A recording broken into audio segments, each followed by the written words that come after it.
ഈശ്വമിശിഹായ്ക്ക് സ്വീകരിക്കട്ടെ. ഞാൻ കട്ടപ്പന ഫൊറോനയുടെ കീഴിലുള്ള കൽത്തൊട്ടി ഇടവകയിൽ നിന്ന് വരുന്നു. ഞാനിവിടെ ആദ്യമായി വന്ന ഉടമ്പടി എടുത്തത് 2023 സെപ്റ്റംബർ മാസമാണ്. അന്ന് ഞാൻ ഉടമ്പടി എടുക്കാൻ ഉണ്ടായ കാരണം എൻ്റെ അമ്മയുടെ അനിയത്തി, എൻ്റെ പേര് ജോബിൻ എന്നാണ്. ഞാൻ 2023 ഉടമ്പടി എടുക്കാനുണ്ടായ കാരണം എൻ്റെ അമ്മയുടെ അനിയത്തി ഇവിടെ വന്ന് സ്ഥിരമായി ഉടമ്പടി എടുത്ത് പ്രാർത്ഥിക്കുകയും പല നിയോഗങ്ങളും കാര്യങ്ങളും ആൻറ്റിക്ക് നടന്നു കിട്ടുകയും ചെയ്തുവെന്ന് പറഞ്ഞപ്പോൾ ആൻറ്റിയുടെ കൂടെ ഞങ്ങൾ ഫാമിലിയായിട്ട് വന്ന് കണ്ടുപോകാമെന്ന് വിചാരിച്ച് വന്നതാണ്. ഏതായാലും വന്ന് ആ സമയങ്ങളിലൊന്നും വളരെ ശക്തമായി പ്രത്യേകിച്ച് പ്രാർത്ഥിച്ച് പഴകിയ കുറേ നിയോഗങ്ങൾ കിട്ടിയാലെന്ന് ഉറപ്പുണ്ടായ കുറേ കാര്യങ്ങളൊക്കെ ഉള്ളതുകൊണ്ട് പ്രത്യേകിച്ച് പറയേണ്ടതെന്ന് തോന്നിയുകൊണ്ട് അന്നും പ്രത്യേകിച്ച് നിയോഗങ്ങളൊന്നും സമർപ്പിച്ചില്ലായിരുന്നു. പിന്നെ കുറച്ച് നാൾ അടുത്ത പുതുക്കലിൻ്റെ സമയമൊക്കെ ആയപ്പോഴത്തേക്കും വന്ന് പുതുക്കിയപ്പം ഞാൻ മാതാവിനോട് പറഞ്ഞു, വർഷങ്ങളായിട്ട് ഞങ്ങൾ പാരമ്പര്യമായിട്ട് കിട്ടിയ സ്വത്തിൻ്റെ അകത്ത് വീട് വെച്ച് താമസിക്കുന്നവരായിരുന്നു. അങ്ങോട്ട് വീട്ടിൽ സ്വന്തമായിട്ട് 2-3 വണ്ടി ഉണ്ടെങ്കിൽ പോലും വീട്ടിലേക്ക് വണ്ടിയൊന്നും വരികയില്ല. പിന്നെ വേനൽ മൂത്തിട്ടുണ്ടെങ്കിൽ കൂടുതലായിട്ടുണ്ടെങ്കിൽ കുടിക്കാൻ വെള്ളമില്ല. അപ്പോൾ വണ്ടി സൗകര്യം ഇല്ലാത്തതുകൊണ്ട് തന്നെ കുടിവെള്ളം ഇല്ലെന്നായി കഴിയുമ്പം പിന്നെ വണ്ടിക്ക് ഇറക്കാൻ പോലെയുള്ള ഒരു സാഹചര്യമില്ല. മറ്റുള്ളവർ ഏതെങ്കിലും വീട്ടിൽ പോയി അയലോക്കത്തെ ഒരു ചേട്ടൻ്റെ വീട്ടിൽ നിന്നായിരുന്നു വെള്ളം തന്നുകൊണ്ടിരുന്നത്. അത് വേനൽ മൂത്ത് കഴിയുമ്പോൾ അവിടുത്തെ കുളം പറ്റിപ്പോകുന്നതുകൊണ്ട് വെള്ളം കിട്ടാത്ത സാഹചര്യങ്ങളൊക്കെ വന്നു. അപ്പം ഈ ഒരു സാഹചര്യങ്ങളൊക്കെ നിലനിൽക്കുന്ന സമയത്ത് അവിടെ താമസിക്കാൻ യാതൊരു സൗകര്യം ഇല്ലാത്ത സമയത്ത് അടുത്ത നിയോഗമായിട്ട് നമുക്ക് കൃപാസനത്തിൽ ഈ വഴി സൗകര്യം വരുവാണെങ്കിൽ കുഴൽക്കിണറടിച്ചാണേലും വെള്ളം ഉണ്ടാക്കാൻ പറ്റുമായിരിക്കും. അതുകൊണ്ട് ഒരു വഴി കിട്ടാൻ വേണ്ടി പ്രാർത്ഥിക്കാമെന്നും പറഞ്ഞുകൊണ്ട് വഴി ഞങ്ങൾ ഉപ്പിട്ട് മാതാവിൻ്റെ ഇവിടുന്ന് കൊണ്ടുപോയി ഉപ്പിട്ട് പ്രാർത്ഥിച്ചു. ഇവിടുന്ന് ഈ നിയോഗം സമർപ്പിച്ച് പ്രാർത്ഥിച്ചതിൻ്റെ 30ാമത്തെ പൊക്കം ഞങ്ങൾ താമസിച്ചുകൊണ്ടിരുന്ന കൽത്തൊട്ടി എന്ന് പറയുന്ന ഒരു അകത്തോട്ട് കയറിയുള്ള ഒരു സ്ഥലമാണ്. ലബക്കട എന്ന് പറയുന്ന ഒരു കോളേജിനോട് ചേർന്നുള്ള അടുത്തുള്ള ഒരു ഹൈവേയുടെ സൈഡിൽ, ഹൈവേയിൽ നിന്നൊരു 500 മീറ്ററും കൂടെ മാറി ഈ പ്രാർത്ഥിച്ചതിൻ്റെ ഫലമായിട്ട് ഒരു 55 ലക്ഷം രൂപ മുടക്കി ഒരു പുതിയ വീട് വാങ്ങിക്കാൻ, 1850 സ്ക്വയർ ഫീറ്റുള്ള ഒരു പുതിയ വീട് വാങ്ങിക്കാനും ആ മുറ്റത്ത് തന്നെ ഒരു 10 അടി താക്കത്തിൽ നല്ല വെള്ളം കിട്ടുവാനും. ഇപ്പോൾ വെള്ളമില്ലാതെ ചെന്ന് കഴിഞ്ഞപ്പോഴത്തേക്കും വീടിൻ്റെ 4 ചുറ്റും വെള്ളമാണ്, വഴിയുടെ അപ്പുറം വെള്ളം, വീടിൻ്റെ ബാക്ക് സൈഡ് 3 വശം വെള്ളം. അപ്പം വെള്ളത്തിൻ്റെ പരാതി അതോടെ തീർന്നു. പിന്നെ വണ്ടി ഇടാനുള്ള സൗകര്യം ഒരു 5-6 വണ്ടി ഇടാൻ പറ്റുന്ന തരത്തിലൊരു വലിയൊരു കാർ ഷെഡ് എല്ലാം കൂടെ കൂട്ടി ജീവിതത്തിൽ ഞാൻ സ്വപ്നം പോലും കാണാത്ത അത്ര ഒരു വലിയൊരു ഭവനം നൽകി അനുഗ്രഹിച്ചു. രണ്ടാമത് ആയി സാക്ഷ്യം പറയാനുള്ളത്, ഞങ്ങൾ ഉപ്പുകറ എന്ന് പറയുന്ന സ്ഥലത്ത് ഒരു 5 ഏക്കർ പറമ്പ് പാട്ടത്തിനെടുത്ത് ഏലകൃഷി ചെയ്തായിരുന്നു. കുറച്ച് നാൾ മുമ്പ് ഒരു 5-ാമത്തെ വർഷമാണിത് ചെയ്തുകൊണ്ടിരുന്നത്. അപ്പം കഴിഞ്ഞ കുറച്ച് നാളായപ്പോഴത്തേക്കും അതിൻ്റെ താഴെ താമസിക്കുന്ന 1-2 പേര് ഈ പടുതാക്കുളം മൂടണം എന്നും പറഞ്ഞുകൊണ്ട് ഒരു പരാതി പഞ്ചായത്തിനും കളക്ടർക്കും അവിടെ കൊടുക്കാൻ പറ്റുന്ന വില്ലേജിലും എല്ലാം ആയിട്ട് പലയിടത്തും പരാതി കൊടുത്തു. അവർ ചാനലുകാരെയൊക്കെ വിളിച്ചുകൊണ്ട് വന്ന് ചാനലിൽ വാർത്തകൾ, പ്രാദേശിക ചാനലിലൊക്കെ വാർത്ത വന്നു.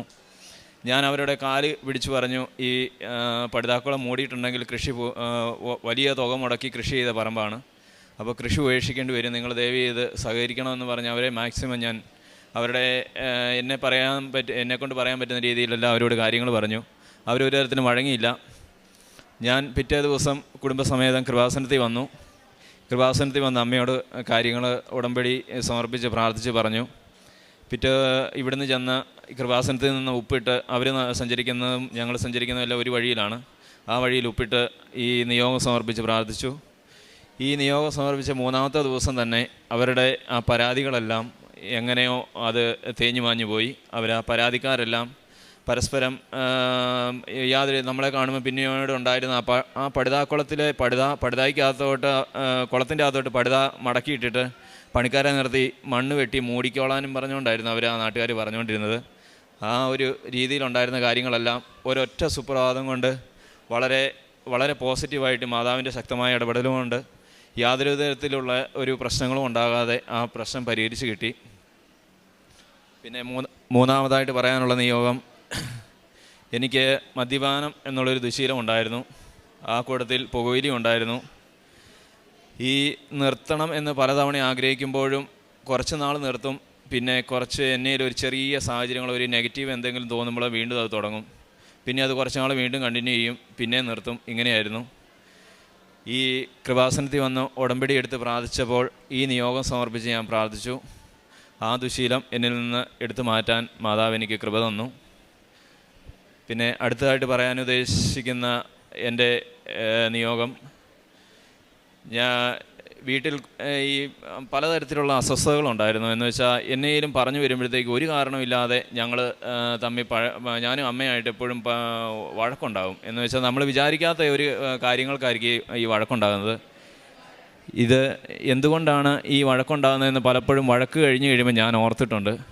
അതെന്താണെന്ന് മനസ്സിലാകാതെ പലതവണ ദുഃഖിച്ചിട്ടുണ്ട്. ഈ നിയോഗം സമർപ്പിച്ച് ഞാൻ മാതാവിനോട് പ്രാർത്ഥിച്ചു. എന്താണേലും ഇപ്പം ഞങ്ങളുടെ ഭവനം വളരെ സമാധാനത്തിനും സന്തോഷത്തിലുമാണ് പോകുന്നത്. അതിന് ഞാൻ മാതാവിനോട് നന്ദി പറയുന്നു. എൻ്റെ കുട്ടികൾ പഠിച്ചുകൊണ്ടിരുന്ന അവിടെ ഒരു സാധാരണ എയ്ഡഡ് സ്കൂളിലായിരുന്നു. അവിടെ ഞങ്ങൾ ആദ്യം താമസിച്ചുകൊണ്ടിരുന്നിടത്തൊന്നും നല്ല സ്കൂളിൻ്റെ വണ്ടികൾ വരാറില്ലായിരുന്നു. പുതിയ വീടും പുതിയ സൗകര്യങ്ങളും മാതാവ് തന്നു കഴിഞ്ഞപ്പോൾ അവരെ ഡോൺ ബോസ്കോ എന്ന് പറയുന്ന കട്ടപ്പന ഒരു നല്ല സ്കൂളിലേക്ക് പിള്ളേരുടെ വിദ്യാഭ്യാസം മാറ്റാനും അങ്ങനെ മനസ്സിന് സന്തോഷകരമായ രീതിയിൽ വരുമാനം നമ്മൾ ആഗ്രഹിക്കുന്ന കാര്യങ്ങളൊക്കെ ചെയ്യാനുള്ള രീതിയിൽ സാമ്പത്തികമായിട്ടും മാതാവ് ഉയർത്തി. ഏലത്തോട്ടത്തിൽ നമ്മൾ പ്രതീക്ഷിക്കാത്ത അത്തരം വിളവുകൾ കിട്ടാനും അതുവഴി സാമ്പത്തിക ഞെരുക്കങ്ങളൊന്നും ഇല്ലാതെ കുടുംബ ഭദ്രതയോടെ കൊണ്ടുപോകാനും സാധിച്ചു. പിന്നെ ഞാൻ നിലവിൽ ചെയ്തുകൊണ്ടിരുന്നത് ഇതുമായിട്ട് ബന്ധപ്പെട്ട് ചെയ്തുകൊണ്ടിരുന്നതെന്ന് പറഞ്ഞാൽ, കാഞ്ഞിരപ്പള്ളി രൂപതയുടെ തമ്പലക്കാട് എന്ന് പറയുന്ന സ്ഥലത്ത് പെനുവേൽ ഇമ്മാനുവൽ ആശ്രമം എന്ന് പറയുന്ന ഒരു ധ്യാന കേന്ദ്രമുണ്ട്. അവിടെ എല്ലാ ദിവസവും 10-ാം തീയതി മുതൽ 17-ാം തീയതി വരെ മദ്യപാനികൾക്ക് വേണ്ടി ധ്യാനമുണ്ട്. ഞാൻ എൻ്റെ പരിചയത്തിലുള്ളവരെയും, ഞാൻ അവിടെ ധ്യാനത്തിന് പോയിട്ടുള്ള ആളാണ്, ഞാൻ എൻ്റെ പരിചയത്തിലുള്ളവരെയും കൂട്ടുകാരെയെല്ലാം എൻ്റെ വാഹനത്തിൽ കയറ്റിക്കൊണ്ട് അവരെ ധ്യാനത്തിന് കൊണ്ടുപോയി. അവിടെ പോയി ധ്യാനത്തിന് പോകാൻ മിക്കവാറുമുള്ള മദ്യപാനികൾക്ക് സാമ്പത്തികമായിട്ട് എന്തെങ്കിലുമൊക്കെ പ്രശ്നങ്ങളുള്ളവരായിരിക്കും. അവിടെ ഞാൻ എൻ്റെ നിയോഗം സമർപ്പിച്ച് മദ്യപാനികളെ കൊണ്ടുപോയി അവിടെ ധ്യാനം കൊടുക്കുക, അവരുടെ സാമ്പത്തിക ചിലവുകളെല്ലാം നോക്കുകയും പിന്നെ തമ്പലക്കാടുമായിട്ട് ബന്ധപ്പെട്ട് ഞങ്ങൾ വർഷങ്ങളായിട്ട് വരുമാനത്തിൻ്റെ 10-1 ദശാംശം കൊടുത്തുകൊണ്ടിരിക്കുന്ന ആൾക്കാരാണ്. അത് ഏത് പ്രതിസന്ധി സാഹചര്യങ്ങളിലും ഞെരുക്കങ്ങളിലും ഉള്ള വരുമാനത്തിൻ്റെ 10-1 ഞങ്ങൾ ദശാംശം കൊടുക്കും. ഒന്നെങ്കിൽ രോഗികൾക്ക് അല്ലെങ്കിൽ അതുമായിട്ട് ബന്ധപ്പെട്ട് അർഹതയുള്ള എന്ന് തോന്നുന്ന മാതാവ് കാണിച്ചു തരുന്ന ആർക്കെങ്കിലും ദശാംശം കൊടുത്ത് ജീവിച്ചുകൊണ്ടിരുന്നതാണ്.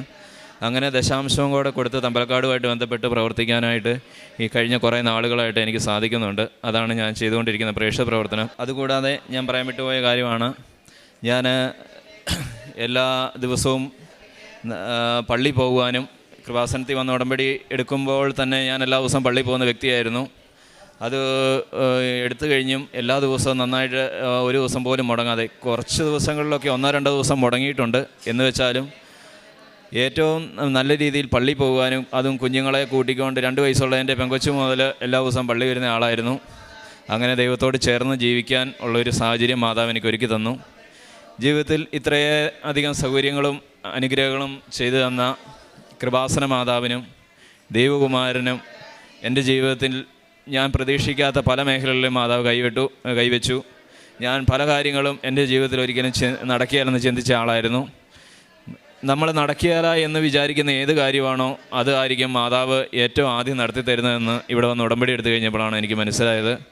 വർഷങ്ങളധികം പ്രാർത്ഥിച്ച് ഞാൻ ഓർമ്മ വെച്ച കാലം മുതൽ പ്രാർത്ഥിച്ച പല കാര്യങ്ങളും 30 ദിവസം കൊണ്ട് ഉടമ്പടി എടുത്തു കഴിഞ്ഞ് ഇവിടെ വന്ന് സാധിച്ചു കിട്ടിയിട്ടുണ്ട്.